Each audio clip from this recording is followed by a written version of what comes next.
satu hadis dari Rasulullah SAW terkait dengan fisik Dajjal. Salah satunya adalah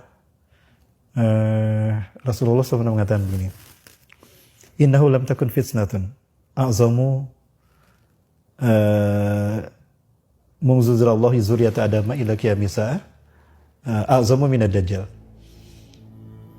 Tidak ada satu fitnah sejak Allah menciptakan Nabi Adam dan keturunannya sampai hari kiamat melebihi besarnya fitnah Dajjal.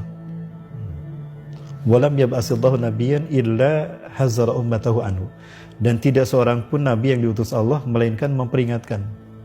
Semua nabi memperingatkan hati-hati dengan bahaya Dajjal dan fitnahnya. Nah, kemudian kama anzaru Nuh qaumah, sebagaimana Nuh mengingatkan kaumnya anhu tentang Dajjal.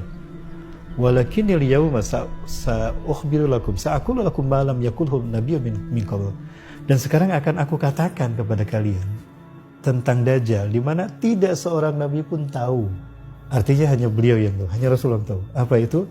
Ta'lamu annahu a'war wallahu laisa bi'a'war. Kalian tahu dia pecak mata kanannya dan Allah tidak pecak. Dikatakan kalian tahu dia pecak mata kanannya dan Allah tidak pecak. Kalimat ini dalam logika bahasa Arab itu mengatakan seolah-olah dia sejajar karena ada wawnya.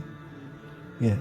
Ta'lamu annahu a'war, kamu tahu kalau dia pecak sebelah mata kanannya dan Allah tidak pecak. Artinya suatu saat Dajjal akan datang ketika mata kanannya sudah hancur, sudah pecah, dan dia mengaku Allah. Maksudnya itu. Nah, jadi nabi-nabi sebelum Rasulullah itu mereka tahu kalau Dajjal itu normal matanya seperti kita. Dua.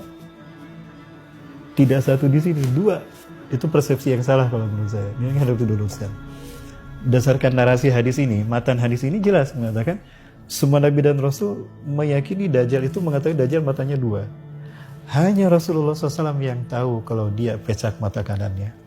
A'war dalam kitab-kitab hadis yang diterjemahkan oleh dalam bahasa Indonesia itu seringkali diterjemahkan sebagai buta. Sebetulnya bukan buta.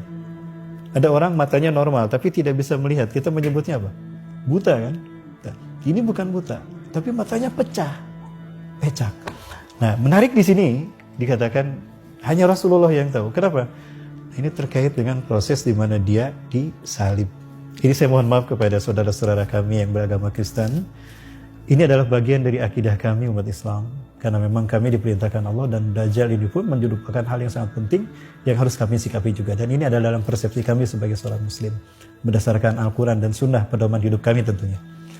Nah, lalu bagaimana prosesnya dia kehilangan mata kanannya?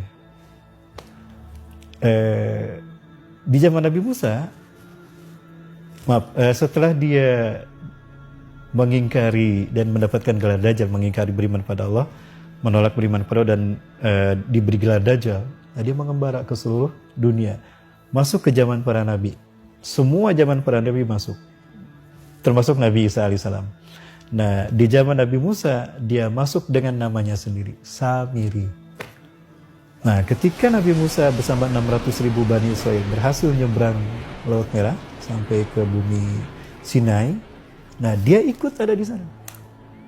Ketika Nabi Musa ada mikot dengan Allah 40 hari di Bukit Tur, 600.000 Bani Israel ini bersama Nabi Harun. Nah, di saat itulah Samiri memanfaatkan momen membuat patung anak sapi. Patung Musa Samiri, patung anak sapi. Sampai sekarang bekasannya masih ada di Lembah Tua ya, kalau kita ke sana. Nah, disitulah kemudian Allah memberitahukan pada Nabi. Allah tanya sama Nabi Musa, "Wa ma ajalaka an qaumika ya Musa?" Apa yang membuat engkau tergesa-gesa hingga kau tinggalkan kaummu di sana? Hum ala athari. Mereka ada di belakangku. Harun bersama mereka ya Allah. Ya. Maka apa kata Allah? Inna fatanna qauma wa adallahu Samiri. Sesungguhnya kami menguji iman mereka kaummu dan dia disesatkan oleh Samiri, menyembah patung anak sapi. Murkalah Nabi Musa saat itu. Nabi Musa minta izin kembali ke umatnya dalam keadaan godbanan asifah, marah yang berlapis-lapis. Nah, ringkas cerita, si Samiri diambil patung anak sapinya, dilemparkan ke bukit tadi, sehingga di bukit Lembah Tua, bukit Sinai itu ada bekasan patung anak sapi. Memang warnanya emas. Sampai sekarang masih ada. Nah, si Samirinya diusir. Pertanyaan saya, kenapa Samirinya diusir? Padahal dia penyebab Bani Israel menyembah patung anak sapi. Sementara taubatnya Bani Israel menyembah patung anak sapi dibunuh oleh orang beriman. Ya. Tubu ila barikum faqtulu anfusakum. Bertobatlah kalian pada Tuhan pencipta kalian dan bunuhlah diri kalian sendiri. Maksudnya yang menyembah patung anak sapi dibunuh. Korban penyesatan Samiri dibunuh, sementara Samirinya tidak dibunuh. Kenapa? Karena yang membunuhnya bukan Nabi Musa, Nabi Isa alaihissalam. Itu kata Rasulullah di hadapan Umar bin Khattab terkait dengan Ibnu Sayyad di Madinah yang ciri-cirinya mirip ciri-ciri Samiri.